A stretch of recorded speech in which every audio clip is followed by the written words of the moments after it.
Hello po and good morning! Di ako makapaniwala na ito na yung araw na yun. Araw na 7 yung setup namin. Ayan, at nilalamig pa nga ang mga person dahil super aga namin sa aming first setup. Not our first time naman, pero usually kasi ay 7 ang setup pero mga 5 na lang ang isa-setup sa mismong araw. Dahil na-setup na ng gabi or kahapon bago yung isang araw or bago yung mismong araw. Pero today ay as in today lahat isa-setup ang 7 naming setup. Di nga ako makapaniwala na today na yun.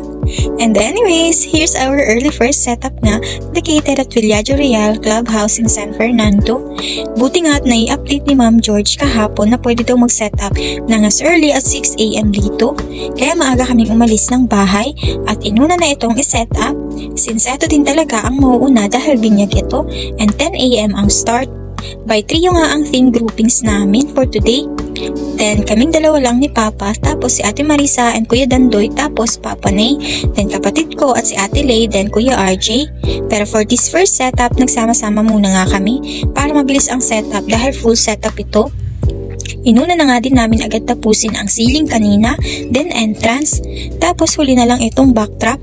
Nung patapos na nga kami sa backdrop ay dumating na yung tables and chairs, then naalala ko nga na may centerpiece din, so nagpagawa ako. Tapos nabigla nga si ate na may centerpiece pa kasi naubos na pala lahat ng balloons, aroy. Kaya ayun, umalis kami agad ni kuya at nagmotor para bumili ng balloons to my go-to party meat store. Kaya lang masyado pang maaga kapunta namin, kaya sarado pa. Nag-try din kami sa Angeles pero mga sarado pa din. 8 AM pa lang kasi. Unang setup pa lang may aberya na. Buti na lang at di ako nagkamali na dapat may isang nakamotor sa amin, which is si kuya, dahil siya lang ang may single na motor sa amin. Then ayun na nga, no choice kundi umuwi at kumuha ng balloon sa bahay.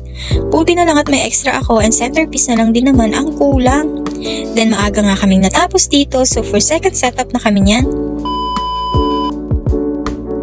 And here's the final look na din po. Grabe at 30 minutes nga lang ay natapos namin agad ang full setup na to for our first setup. Baka di magilas yarn. And ayun lang po, hanggang dito na lang. Thank you po and bye-bye!